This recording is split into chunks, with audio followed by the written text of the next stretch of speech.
حضرت صدیق اکبر رضی اللہ تعالیٰ عنہ وقت کے خلیفہ بنے. جس مقام پہ آپ بیٹھ کر خلافت کے امور چلاتے تھے، ایک دن حضرت عمر فاروق آپ سے ملاقات کے لیے اس مقام پہ آئے.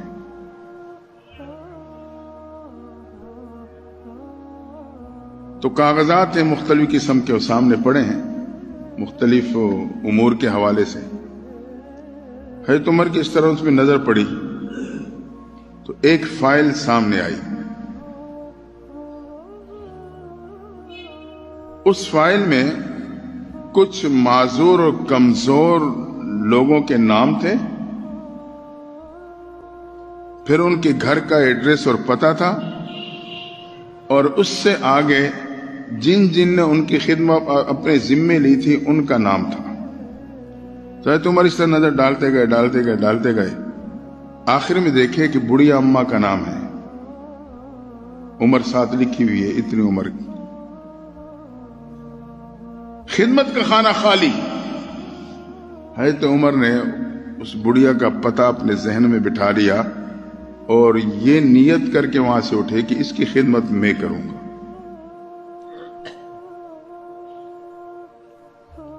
عشاء ہوئی، رات گزری، فجر کی نماز پڑھتے ہی حضرت عمر فاروق بڑھیا کے دروازے پہ پہنچے. دستک دی، اندر سے آواز آئی، من تک الباب، کون دروازہ کھٹکھٹا رہا ہے؟ اماں عمر آیا ہوں. بیٹا کیسے آیا ہوں؟ اماں خدمت کرنے آیا ہوں. بیٹا خدمت کرنے والا تو آ کے سارے کام کر کے چلا گیا ہے. عمر حیران کہ صبح سے پہلے کون آ گیا؟ ماں تو خانے میں نام ہی نہیں تھا. اس وقت کی خدمت یہ تھی کہ باہر چشمے سے پانی بھر کے رکھ دینا، صحن میں کوئی جھاڑو لگا دینا، بس اس طرح کے 2-4 کام ہوا کرتے تھے. عمر حیران ہوئے، واپس آ گئے. سوچا کہ اگلے دن فجر سے پہلے جاؤں گا. تو اگلے دن فجر سے پہلے پہنچے، دستک دی. بڑھیا اماں کی آواز آئی، کون؟ کہا بیٹا عمر آیا ہوں. کیسے آنا ہوا بیٹا؟ خدمت کرنے آیا ہوں. بڑھیا کہنے لگی، بیٹا خدمت کرنے والا تو خدمت کر کے چلا گیا. اب حیران ہوئے، سوچنے پہ مجبور ہو گئے کون ہے اور کس ٹائم آتا ہے. عمر بھی عمر سے پھر اگلی رات عشاء کے بعد ہی آ کے وہاں اندھیرے میں دروازے تھوڑے فاصلے پہ بیٹھ گئے کہ میں ساری رات یہاں جاگ کے بیٹھوں گا، دیکھتا ہوں کون آتا ہے، کس ٹائم آتا ہے. فجر سے پہلے بھی ہو کے چلا گیا. ساری رات بیٹھے ہیں وہاں انتظار میں.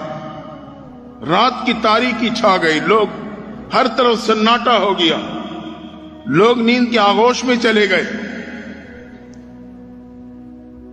عمر کی کانوں نے کوئی قدموں کی آہٹ سنی. اندھیرے میں نظر کچھ نہیں آ رہا، کان متوجہ کر لی. قدموں کی اس طرح دبی ہوئی آہٹ ہے. آپ سن رہے ہیں، متوجہ ہیں کہ یہ آہٹ اب دروازے کے قریب آ گئی. جب اتنا آپ کو اندازہ ہو گیا کہ قدموں کی آہٹ دروازے کے قریب آ گئی، نظر نہیں آ رہا، تو آپ نے آواز لگا دی، کون ہو؟ اللہ کی شان. جواب آیا، ابو بکر. امیر المومنین تھے اس وقت. عمر تو فوراً اٹھے، دوڑے آگے کی طرف. امیر المومنین آپ؟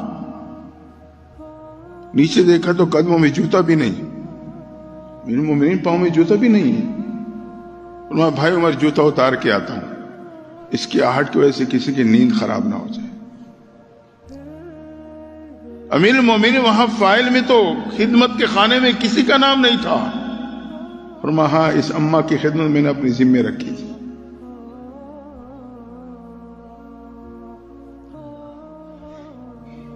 یہ ان کا کردار تھا، بے سہاروں کا سہارا، کمزور لوگوں کی خدمت.